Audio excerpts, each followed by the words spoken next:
Hey everybody, welcome back. We're still doing magnified insects. This is part 3 of this project. So if you don't have this done, then you at least missed part 2. Maybe you missed part 1. So look back on the playlist and do part 1 and 2 so you can catch up with us and do the next part. Okay? So it's called magnified insect. So we're going to magnify one of these insects. So the first thing you need is a little piece of paper so you can make a viewfinder. Okay? Then you need a little circle, like the lid of a medicine bottle or a baby bottle or something small. Okay? Then you can make a circle. Maybe you can just draw a circle by yourself. That's fine. Okay? But I'm going to draw the circle onto that piece of paper, and then I'm going to fold it in half. And then I'm going to grab my scissors, and I'm just going to go ahead and cut out that circle. Okay? And then this is called a viewfinder. So we're going to take this piece of paper and we're going to move it around until we find a place on our picture that we kind of like, that we want to try and enlarge. Okay? So what should we do? Okay? Maybe that place, maybe that place. I kind of like this place. This is sort of cool. So look up real close here and see that I've got that blade of grass in the middle, the little fly there, and the butterfly all in this section. You may not want all that much detail in there, but that's one way to think about it. Okay? So we're going to take that, and then we're going to take another piece of paper. This is a 6" by 6" piece of paper, but it doesn't really matter. You can do whatever size you want. Okay? But this is a good place to start. So I'm going to take my yogurt cup and trace a circle here so that I've got a circle. And then my job now is to draw whatever's in this little circle in this circle, but I'm going to try to make it bigger. Okay? So it's magnified. Okay? So I've got that blade of grass there, and it goes all the way through the middle. So I'm going to try to draw it like it looks there, okay, only larger. Then I'm going to have that fly there, okay, but this time, since it's magnified, I get the chance to add a little bit more detail to the fly. Maybe I'll show people a little bit more about what that creature actually looks like, okay, and then I can add some more detail to it. Okay, you could be creative with this a little bit. It doesn't have to look exactly like a real fly. Okay, so I've got that fly there looking magnified, and then I've got the butterfly here too. So then I'll add some detail here, and we'll make this butterfly look like it's also magnified.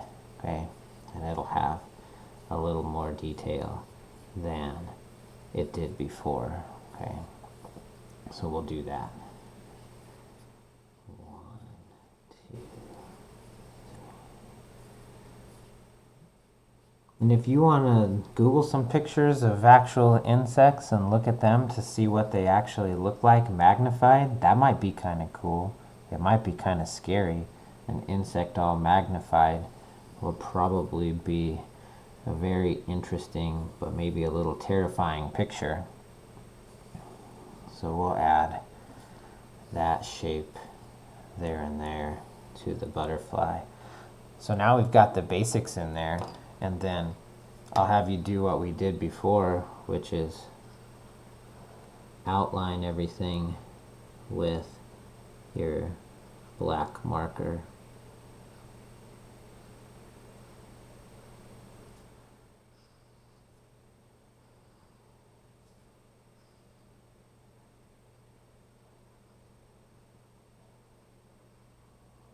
And you can outline the circle if you want to, but I don't usually, because I usually end up cutting that part off of there.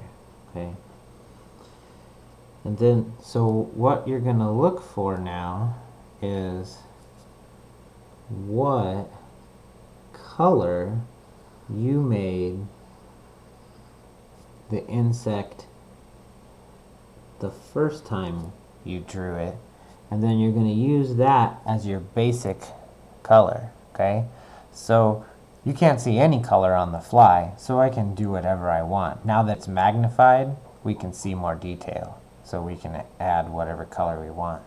On the butterfly, it was kind of an orange color, so I'm going to stick with an orange color here, even though we might see more detail than normal, okay?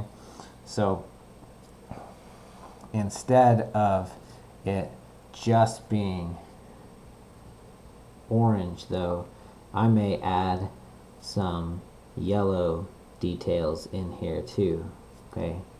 So that it's yellow and orange in the butterfly, okay?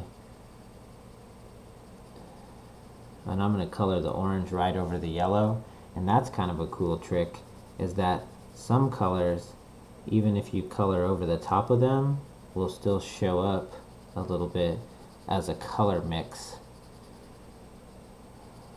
So I'll color in that orange over the top of my yellow. Not really dark, okay? But I know it's a little hard for you to see there, but come in there, you can kind of see those yellow spots there. And then maybe I could go in and add a little bit more detail. Maybe I'll add some red there. So we can see that the butterfly was orange, but now we can definitely tell there was more detail to that butterfly than just the orange, okay? So it was good that we magnified it so we could see some of those new details in there, okay? And then we might find out that what we thought was a black fly was really a green and purple fly. When it was magnified, we could tell that it had some totally different color, okay?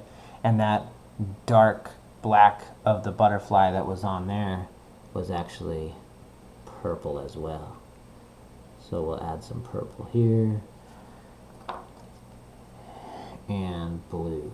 So blue and purple butterfly with red wings. So those are cool colors, blue and green and purple, and the wings are warm colors, red and orange and yellow. So that's kind of cool. And then this is the color that I used for my sky. So since there's all this sky in the background here, then I'm going to color in the sky as well. And then I'm going to color in the grass using that same idea of shading, where it's darker on the edges and lighter towards the middle. So let me pause and finish that up, and then we'll talk about some of the next parts here. Okay, we're back again. Look at that. Got some work done. So it's kind of cool. This is the same blue that I used for the background that I used for the butterfly. And you know, it's really almost like two different colors. It's darker, medium. And if I want these wings to look sort of transparent on the fly, then I'm going to just do this as lightly as I can. Just barely touch that and have just a tiny hint of the blue showing through. Okay, that's called pressure. How hard do I push on my pencil or my crayon, and I can change the way the color looks, how dark it is, how much saturation it has, by how much pressure I put on it, which is kind of cool. So we're pretty close to like around our 10-minute limit, which is what I'm trying to keep these videos close to. So I think we'll take a break for now, and then I'll come back and show you how to turn this magnified image into a magnifying glass, and then we will add it to our picture and then see if we can get everything finished up. All right, so If you're ready, you can click on the next one, and if you need to take a break, you can come back later and finish it up. I guess that's going to be part 4. All right, see you guys later. Bye-bye.